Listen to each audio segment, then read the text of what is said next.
Stay tuned to see how I got this look. So I have just finished washing and deep conditioning her hair. Just going to dry off a little bit of the excess water before I go ahead and put in the leave-in conditioner. Today I'm going to be using the Dr. Miracle's leave-in conditioner. As a professional stylist, a lot of distributors and other stylists suggest that we use professional only products, but I like to use professional only products as well as drugstore products. So today I'm going to be using the Dr. Miracle's leave-in conditioner on her hair. Her hair responds very well to this leave-in conditioner, so that's what I'm going to be using on her hair. So as you see, I'm coating the outside perimeter of her hair, focusing also on those ends, make sure that they're well treated.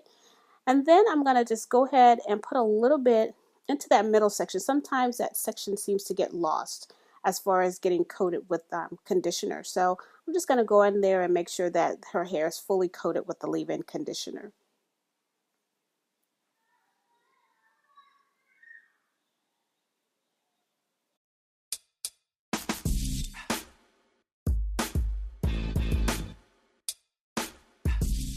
Now that the entire head has been coated with the leave-in conditioner, I am going to go in and section off small sections, and there I will begin my detangle. I do like to work in small sections. It does help me stay a little bit organized, so I do prefer that. Now, I know a lot of stylists that do not work in sections, but to each his own. That's something that works best for me. So I'm going to section it off into a small section, and then I'm going to start my detangle. Now with this detangle, I will start at the ends, and then I will work my way up to the roots until everything is detangled. Now she has 4A hair, so it's not very tangled. She doesn't have a whole lot of tangling with her hair, but you still want to make sure that you're using a wide tooth comb when you're working with curly hair. So I'm going to go through and get her fully detangled, and then I am just going to 2-strand twist that out of the way, and then I'm going to move on to the next section. So now that I've gotten through with the detangle and everything is sectioned off, I'm going to go ahead and start my blow dry. I am going to also blow dry in sections. So I've taken down that bottom section, and I'm going to go ahead and get started with my blow dry. Now I am using a Chi blow dryer, and it does have the comb attachment. I really love the comb attachment. I have not had any issues, no shedding or pulling of the hair with this attachment, so I find that it's very safe to use. I know some people prefer to use the tension method, but this one I've not had any problems with this.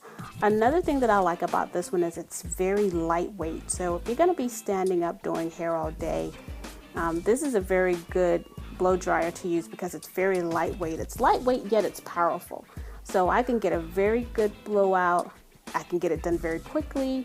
And then, like I said, I have no issues with snagging, pulling, or shedding with the pick attachment when I'm blowing out curly hair. So I actually really love this blow dryer. So we're going to go through and just get her hair blown out before we start the flat iron.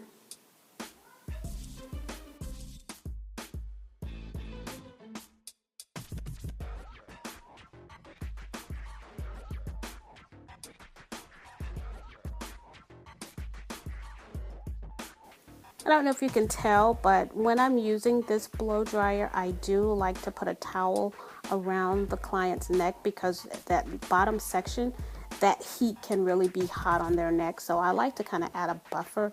So I always put a towel around them when I'm blowing them out with this particular blow dryer because it does get really, really hot. So just a way to kind of make them a little bit more comfortable. So I've gone through all of the sections, and this is my last section here of the blowout. And with the pick attachment, you do want to make sure that you move fairly quickly with this blow dryer because it does get very, very hot, and you don't want to have that hot comb attachment near the client's scalp for too long. So move very quickly when you are working near the scalp area.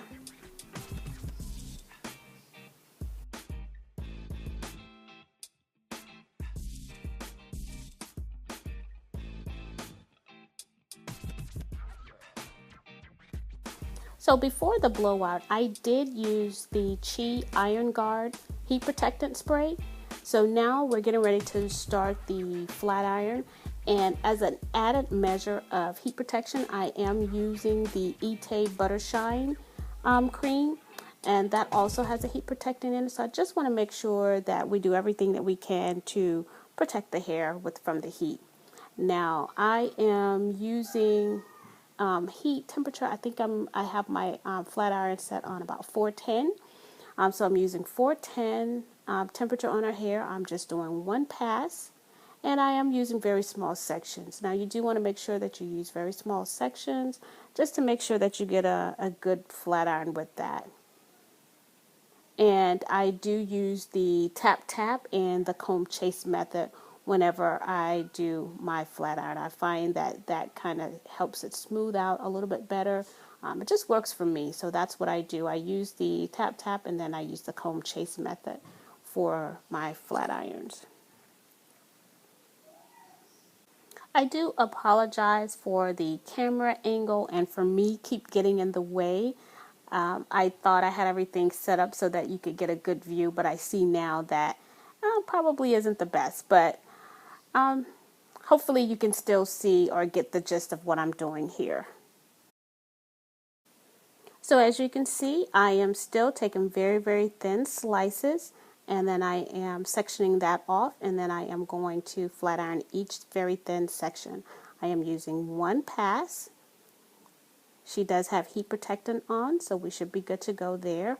And I have flat ironed her hair for the past 3 years. You can see from the beginning of the video that she maintained her curl pattern. There's been no heat damage or anything like that. So, you know, like I said, 410 works for her. And again, I'm just using the one pass. I'm taking very thin sections, and then I'm getting that very, very straight before I move on to the next section. Now, I don't use the temperature of 410 on everybody. I use that as the temperature with her because that is what works for her. Some people can take less heat, some people can take more heat. So you kind of have to gauge your client's hair to see what temperature is going to be best for the look that you're going for. So with her, it works at 410, and like I said, I'm doing everything possible that I can to make sure that the hair is protected. So I am using a heat protectant. I am using just one pass. But again, 410 works for her. If it was someone else, maybe I would use 380. If someone had a little bit more coarse hair, maybe I would use 420 or 430. Now, I never use a flat iron at 450. I have just never used 450. I just have not met anyone that needs that high of a temperature. Hair will burn at 451, but anybody's hair can burn at a lower temperature depending on the state of that person's hair. So just because overall, generally, 451 burns hair, that does not mean that your hair can go to 451 before it starts to burn. You know, based on the state of your hair, if your hair is chemically treated or if you've been bleached or anything like that, then maybe your hair will burn at 410. Maybe your hair will burn at 421. So you have to gauge where your client's hair is and the state of their hair to determine what's the best temperature for the look that they're going for.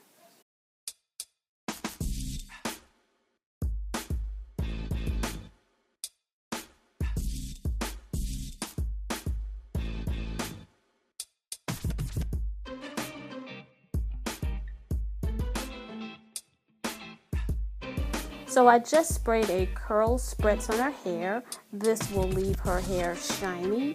It will hold the curl, and it also has a heat protectant in it as well. So again, we're very well protected. We'll get some shine from it, and then it'll also hold the curl, which tonight we need the curl to hold. This is prom.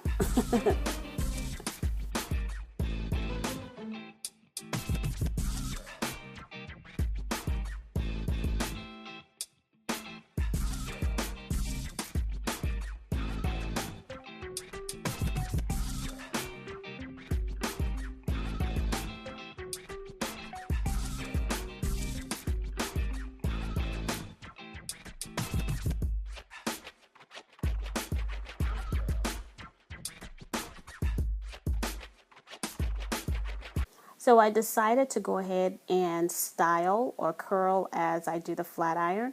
So the look that we're going for calls for, she wants curls. It's going to be an updo, the half up, half down. And so what I'm doing is flat iron curls here. And the trick to that is you want to curl away from the face. So what I'm doing on the right side is, again, I'm just curling away from the face. And if you notice, I am starting midway down the hair. And the reason being is because I want to make sure that we keep the length. We want lots of curl, but I want to establish the length at the bottom. So what I'm doing is I'm starting the curl halfway down the hair, and then probably up to right above the ear is when I will start curling the full length of the hair. And you'll see how it turns out in the end, the effect that it has. But here, this is just a method that I'm using just to make sure that I establish and we're able to keep some of the length with this particular style. And I am going to curl the entire head this way, and then I'll go back and style. But again, you want to make sure that you curl away from the face. So if you notice that now that I'm on the left side, I have turned my flat iron in the opposite direction, and I am curling back towards me. And that just gives you a nice little curl.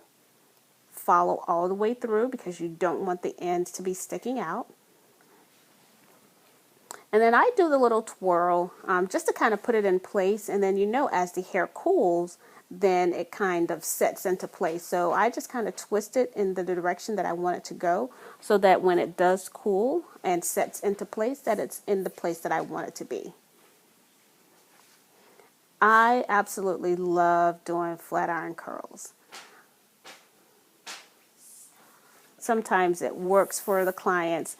I love seeing these types of curls on some of my younger clients, but my younger clients, and she's a young girl too, but some of the ones that are much younger than her, they do not want the curls. They just want their hair straight. But I love these. These are so beautiful.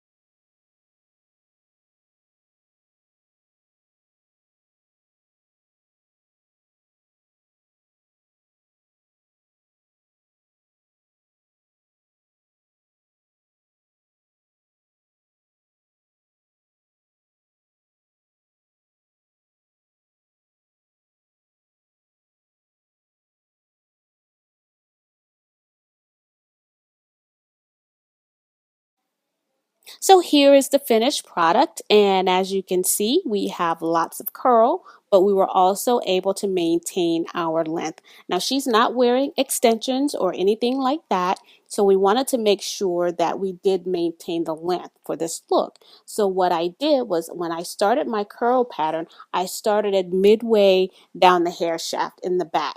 That established my length. And then for the top portion of the hair, I curled the entire length of the hair, and then that gave us our volume. So when the two came together, then it gave us this beautiful, beautiful look that we were going for.